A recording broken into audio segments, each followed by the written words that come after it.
Hello, everybody, and welcome to yet another episode of the Lumière Startup Saturday. My guest today is the very illustrious Sanjay Mehta. He's a serial entrepreneur, and I have known Sanjay for some time and wondered whether I should call him as a Learning Monday guest, a Wise Wednesday speaker.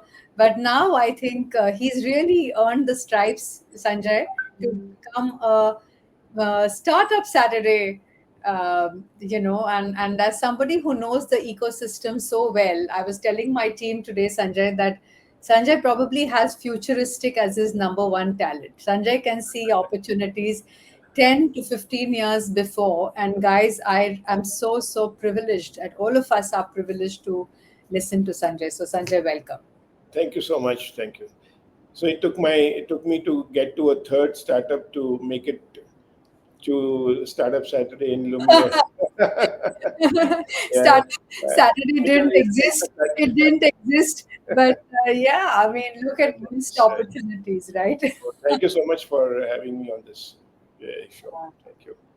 So, Sanjay, if you remember, we met at that workshop where Ashutosh Tiwari called us in at Godrej, and I was fascinated to have you as a fellow, uh, pers- they had called us as experts, so fellow expert at our table, talking about and what you did. So I remember for a long time, I thought social wavelength was such a on point need of the hour, a social media digital agency, and we were trying to really do a whole rethink around the Godrej brand and make Yeah. it future ready with Gojio and all the work we've been doing there. And that's really when we started to engage and talk, and I learned about your first Yeah. startup. And then, of course, I read your book. So you want to tell how it all started at the beginning very briefly, and then we'll dive straight into talking about this venture and Yeah. how you look at the future. I think for all our audience here, how do you do trend spotting? I think for Yeah. me, that's like the most important question. Yeah. No, so I think it's been a very interesting journey. I mean, I think I would consider myself fortunate to have got a lot of interesting opportunities in life. While one can think and sort of envisage some opportunities, things also need to fall in place, and I think they did for me, and which has led to a very interesting experience of last about almost 35 years. So to quickly summarize, I'm an engineer, done my master's from the US, and then came back to be in India. Spent first 10 years in a very traditional electrical engineering family business, but there was always a urge, to be little. The creativity was sort of constrained in the sense there was only so much to do there, and that got went in the form of when the internet came into India, and therein lied a whole bunch of opportunities in terms of creating early businesses around the internet. Uh, it's all hindsight now that it turned out to be very interesting that we went from creating seminars to educate people about the internet, and then one thing led to the other, created websites for some of the largest Indian companies, their first websites, until we got to creating our own website, which turned out to be an e-commerce website very early 1998, and ran it till 2007, much Awesome. before Flipkart and others had even kind of made their mark or made their way. And what we were doing was to sell Indian products to customers outside India, because the Indian market at internet business is sort of user base had not really happened, but there was one large one out there looking at Indian products, and we found an opportunity in providing a whole bunch of Indian products to those customers. So that was the first venture, a little ahead of its times. I mean, when you say looking ahead, looking into the future, sometimes you look too far ahead, and maybe it's still not ripened, and that was how it was for the first one. Uh, After which, after exiting that, spent a year and a half as a professional, again in the internet space in Delhi. But soon enough, social media beckoned, and 2009 was when we started Social Wavelength, again spotting a kind of emerging idea that social media is going to be hot, and that brands will not find it naturally easy to get into that, because up to that point it was all about going and shouting your piece that buy this, buy that. And social media, at least in its early days, it's changed a lot today, so I mean, let's not talk about that. But in those early days, it was more really getting into conversations with your customers and being there, part of the community. And that took a very different approach than to do your traditional advertising. And again, we reckon that almost every industry, every business will need help, because it won't come naturally, and hence becoming a social media agency would be a good place to be. And it turned out this time around the timing was better, and we kind of ended up scaling up pretty rapidly and got into the larger frame of digital media beyond social media. And as things turned out, we got acquired by WPP, spent a good 10 more years with WPP, as CEOs running the business till end of December 23, when finally, decided it's enough and exited. And that's where things are. And to now, after the exit, the idea was to be just a consultant or mentor startups, having done enough. But I guess there's something about the DNA or whatever you can call it. It was there's little left, so here we are with one more venture in a very different space, different kind, and which is what we will talk about. But yeah, that's the summary of the past and till date now, where we stand today. Amazing. And tell us about the book that happened in the meanwhile, because I think the book also does a lot for the startup ecosystem. As someone who's read it, maybe you want to take a little moment to talk about the making of the book, because an entrepreneur who's always in the action mode, and this is why, guys, I think Sanjay is so beautifully a amalgam of, he's a bit of an academic, he's very thoughtful, but he also has a lot of daring do. He can, as much look at the small things as much as think big picture. So he checks a couple of boxes that Steve Jobs does for me as well. So Oh my God.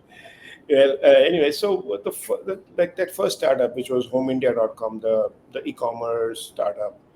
I mean, the journey was like really really interesting, because it took multiple pivots, and all very naturally. Again, it's not like, okay, this doesn't work, let's do something else. It was not reactive as much as a natural change. So, like I said, from starting out doing seminars and teaching people about the internet, to getting into, at the end of every seminar, people used to come and tell us that, hey, you talked about websites, where do we do it? And at some point we started doing it, and then very casually we realized that we're doing for everybody, why don't we do for ourselves? And whatever. So got into the .com, became, created HomeIndia.com, rode the .com wave. Like, it was crazy. I mean, if AI is what we are seeing today, the crazy valuation and all, pretty much .com was exactly that, what they used to call the irrational exuberance era. So we wrote that, and then we wrote the crash, and then a lot of people went back, to their jobs, gave up the .com venture. We reckon, no, there is more to it.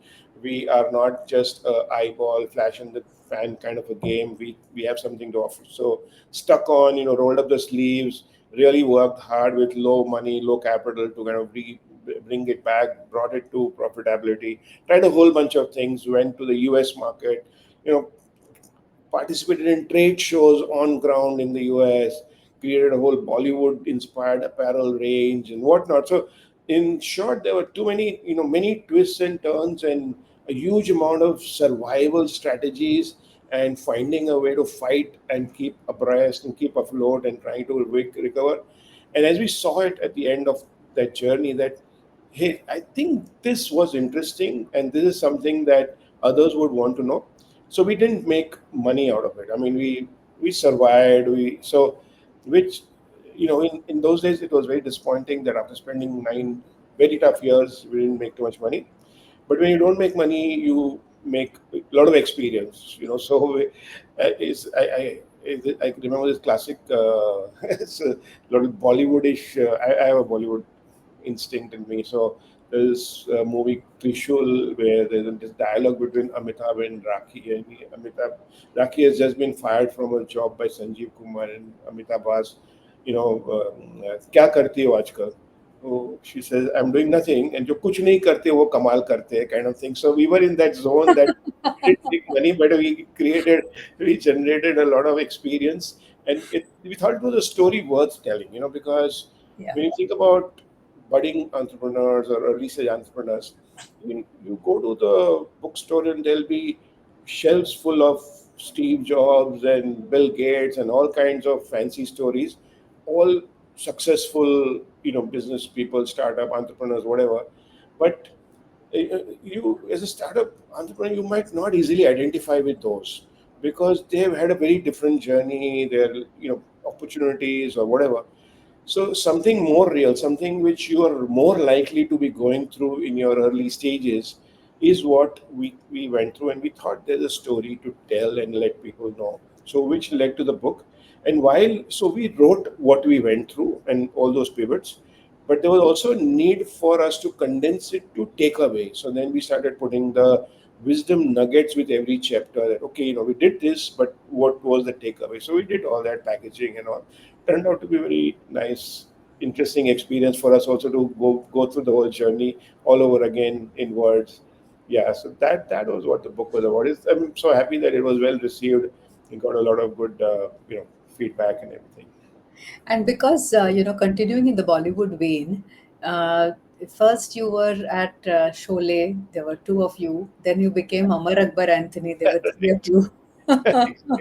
Yes, indeed. Yeah, yeah. So I think in Social Wavelength, we had Mihir who joined the two of us, me and Harish, and it again worked out really well because this was 2009, and what I was 46 at that point, and I was getting into social media business, which was supposedly all about young people, a young people medium and all that. And I mean, I know we've had experiences when we would walk into a client's room, sometimes me and Harish or either of us, and they would listen to us, but then they politely ask at the end of the meeting that, do you also have some young people in your team or something?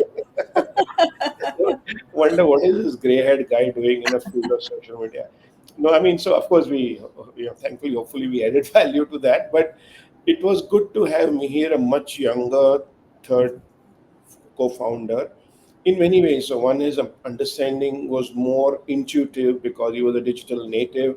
All of us had sort of become so immigrants who had come into that, but he was a native. And of course, the fact that we built an organization which was of young people, and it really helped for the team, which ultimately we were almost 350. And Wow. we pride ourselves in the culture which we had at social. And even today, enough and more, our ex-employees and so-called alumni of Social Villain Biram keep talking about what a great place it was. So God was kind. We did that well, but I think it took the three of us to make it happen.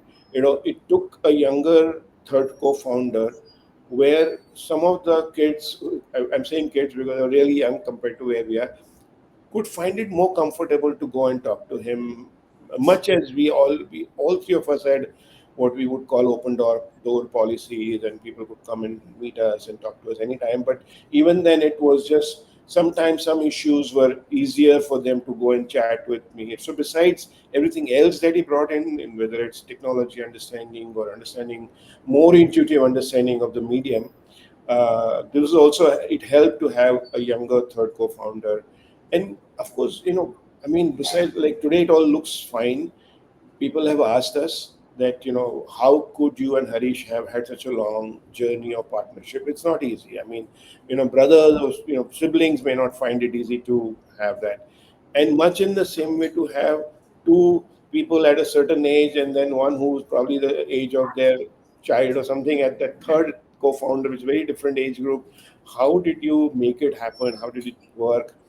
I think it took a lot from all three of us, but I think it really worked well. I think somewhere, at least from one perspective of how our minds work, what we believed in, our value systems, we were all aligned, and that's what really helped in kind of creating and having a great story of in terms of building out that business.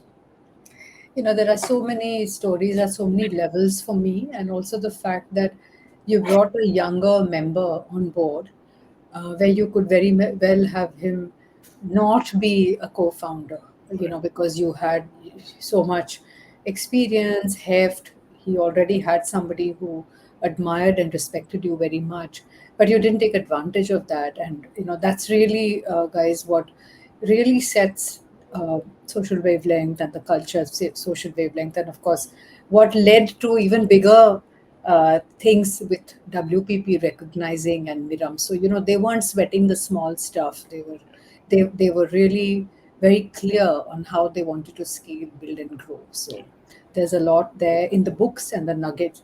Uh, Sanjay, coming to the third part now, after Sholay and after Amar Akbar Anthony, is it Lagan now? I see more like that. Yeah, actually, you're right because it's a in a way it's a motley group of people who are coming together in certain way. I think you picked the right metaphor in Lagan, and but people who sort of identify with the same cause and same idea, same interest. So I think it's that. So uh, to give the background, I mean, of course, I mean, I think in some ways I would like, with very due modesty, to take the credit of the kind of concept. And the understanding is that so I'm in that 60 kind of a age zone, and obviously a lot of my all of my classmates are similar age. A lot of my friends, sort of colleagues in industry, are also of a similar age, and it there is this whole legacy thought prevalent in society that that's the kind of age you start approaching retirement and whatnot, right? But I would say it is a legacy thought. It's a thought which has lived its life. Things have changed, and I see a few key perspectives around this. That one, uh, there's a there's a recognized idea of longevity, right? I mean, many years back, maybe somebody chose to sort of retire at 60. Maybe the lifespan was 70, 75. So yeah, there was another 10, 15 potential years, and you could ease out and take life easy. Today, at a 60-year-old could easily look at 25, 30 or more years. People are talking about 120 years and whatnot. I mean, every day some change, some innovation is only extending life, in if you may say so. I mean, the consequences of that, social consequences, a completely different Yeah. topic to think about. But for an individual, that's where it is. So that's one part. Second is that in India, I mean, you're obviously in the field and you would know a lot better. But my sense is that this is the first post-independence generation which has made money for itself and is in a good place. And I'm talking about the higher SEC of this age group. Obviously, India is too large a country to generalize. Yes. This so they have made, and then typically the parents have been reasonably financially independent, so you're not supporting the parents. Your kids have been given a good education, they are on their way, they are doing their own thing. So you made money, it's for you to enhance your life, and you also see that you might have 25, 30 years ahead of you. So that's not the kind of space where you let life happen. You Correct. want to potentially proactively design your next 20, 25, 30 years to the best extent that you can. And yet there are so many questions or challenges at this age which you one might know, and in sort of somewhere in the back of the mind you recognize, but you don't think of them as one continuous aspect or as the issues of this age. But when I point them out, I mean, I've seen everybody nod away. Yes, yes, what you're saying is a fact. And what are those? One is that on the money front, however much money people one has made and has a corpus of, there's a sense that will I outlive my money? That concern is there. So that starting from that big point to all the way to thinking about how does wealth transition, how does it come from my parents to me and my siblings, how do we divide this property, and how do I leave my money back to my kids, do I create an estate, will, etc. So there are money issues, there are health issues. I mean, all of us feel that we would have been so much better if 20 years back we had taken better care of our health. But we are where we are. What can we still do if we have to live 20, 30 years? You want to be mobile, you want to be, sort of disease free as much as you can. So curative, preventive, I mean, there's a point of time when a lot of times things like diabetes and some of these start showing up, hypertension. So what do you do? And for men, women both, there are issues around social aspects. A lot of times, one's social circle has been too closely connected to one's work life. And suddenly now, if you're going to come out of that, you get less invitations for those parties, or those events. You don't get to go to Goa fairs, or whatever it is. I mean, multiple things happen. Sometimes you have been working in a different city, and then you come back to home, and you not build your social structure here because you've always been traveling. And at 60, it's hard to start from scratch. So there's a challenge. There's sometimes challenge in figuring companionship, because you might have chosen to remain single, you're busy at work, it didn't matter. Suddenly now you see that 20, 30 years, will I come back to an empty home and no company? So you want, or you may have lost a partner for whatever reason. Now at 60 is not a very Tinder age, so then how else do you find a partner? Nice, But the nice. most important, yeah, the most important part is to figure the purpose of life. When I got out of Miram, I mean, that whole thought that, I'll do some consulting, do some mentoring, maybe go and teach at some places, and finally, get to golf. I mean, we've been talking about golf every now and then. Then finally, I'll get to golf. But so when I did that, I mean, and I say, oh, I'll catch up on Netflix, so many films to see and all that. I realized that there's things which you can do which fill up the hours, which is not the same as what kind of motivates you to start the day with a spring. That that's where purpose comes in. Like, what is it that you look forward to every day? And figuring that purpose is different for each one. Now, somebody may want to still give back to the profession, so you want some part-time gigs or something, some consulting, but you don't even know where to find them, right? Correct. I mean, I have this friend, or somebody I know, who's been at Tata Steel for 35 years and now comes back to Mumbai. He's been in the factory. He's got immense knowledge, right? I mean, like that kind of learning. But where does somebody like him find a vent in Mumbai? I mean, where's the factories which can? So also, figuring if you want a kind of a part-time sort of work or consulting, Correct. or perhaps pursue your passion. I mean, that musical instrument you always wanted to learn, but never got around to doing. So now is the time to, and maybe if you get motivated around, you'll look forward every day to becoming better, just for Correct. yourself. You're not going to go and put up a, do a show or anything, but you just want to enjoy that experience, or to travel around, catch up on travel, or maybe to give back to society, right? You think that you've all been favorably placed through the life. It's a good time to go back and do something. So whatever it is, to figure this also, all of these multiple issues are what are very important and urgent at this age, and there's no easy way to find answers. So you kind of grapple here and there, look up a little YouTube video, talk to friends, which is where I saw an opportunity. I said, like, look, all of us are going through this, and there must be some expertise out there. There are people who have been through it before, people who have stories to tell. How about having an event as an IP, and bring some of the best speakers, some of the best panelists together on in a room in a day, and have people of our kind come and listen to them, learn from them, ensure that there is actionability in the talks and the speaks. Maybe even have some demos, workshop, which you can take back with an urgency of sorts. So Correct. do all that. So that's what started. That was the core, and we've come a little way ahead after that. The construct is almost ready. We should be launching the first one soon. So that's where I am here. Yeah. So guys, whenever we talk, Sanjay, there's so much of parachutes that open in my head. So it's a natural way that we brainstorm. And already as he's talking, we are, of course, just down to the last minute of our session. But this was meant to open the parachutes of your mind to say, Okay, and he's already said Lagan, right? So there's a role for everybody. You can, how do we engage with this beautiful platform that he's dreaming up? And I tell you, Sanjay creates stuff that is beautiful.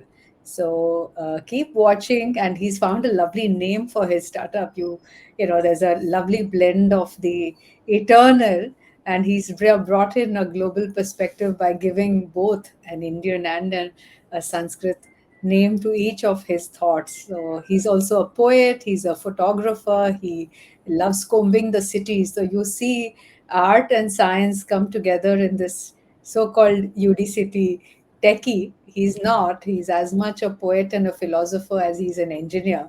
So tell us about Ananta, Yeah. the Yeah, name. that's the name. So Ananta Quest is the name, and that's, I think, we debated on a lot of names, and finally realized that this is the whole point, that when you don't start thinking at a certain age that I'm in my last innings, or now what.